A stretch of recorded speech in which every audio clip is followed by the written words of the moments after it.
ये बहुत समय पहले की बात है, जब बुद्ध राजगृह के पास अपने शिष्यों के साथ विहार कर रहे थे। एक दिन एक डरा सहमा भिक्षु दौड़ता हुआ उनके पास आया। उसकी सांसें तेज थीं और आंखों में भय। वह कांपते हुए बोला, प्रभु, जंगल के पार एक गहरी गुफा है। लोग उसे मौन आत्मा की गुफा कहते हैं वहां जो भी गया कभी लौट कर नहीं आया।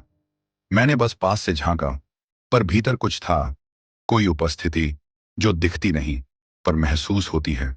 बुद्ध ने उसकी बात ध्यान से सुनी, फिर बहुत ही शांत स्वर में कहा, डर बाहर नहीं, भीतर है। चलो, सत्य को जानने का समय आ गया है।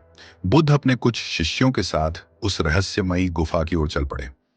रास्ते भर हवा में एक अजीब सी थरथराहट थी। कुछ ही देर में वो गुफा सामने थी, एक काली विशाल खामोशी जो जैसे भीतर खींच रही थी। बुद्ध बिना रुके सीधे अंदर प्रवेश कर गए। शिष्य हिचकिचाए, पर उनके पीछे पीछे चले। गुफा के भीतर अंधकार था, पर दीवारों पर फेंट चमकती लकीरें थीं, जैसे कोई पुरातन लिपि, कोई गुप्त संदेश।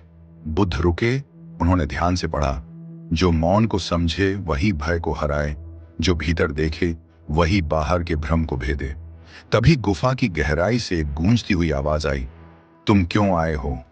ये स्थान तुम्हें निगल जाएगा, लौट जाओ। यहां शांति नहीं, केवल शून्यता है।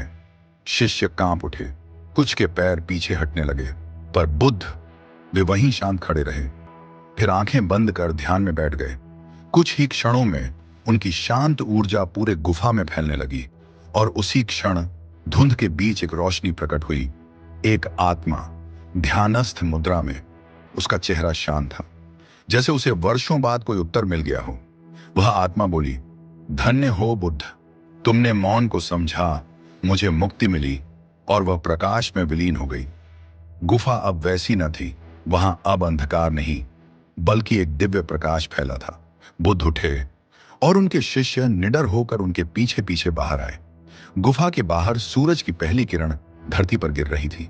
एक शिष्य ने पूछा, प्रभु, वो आत्मा कौन थी? बुद्ध मुस्कुराए और बोले, वो कोई और नहीं, हमारी ही चेतना थी, जो डर के रूप में अटक गई थी। जब तुम मौन से मित्रता करोगे, डर स्वयं मिट जाएगा। और उसी दिन बुद्ध ने न केवल एक आत्मा को मुक्ति दी, बल्कि अपने शिष्यों को भी मौन की ताकत से परिचित करा दिया।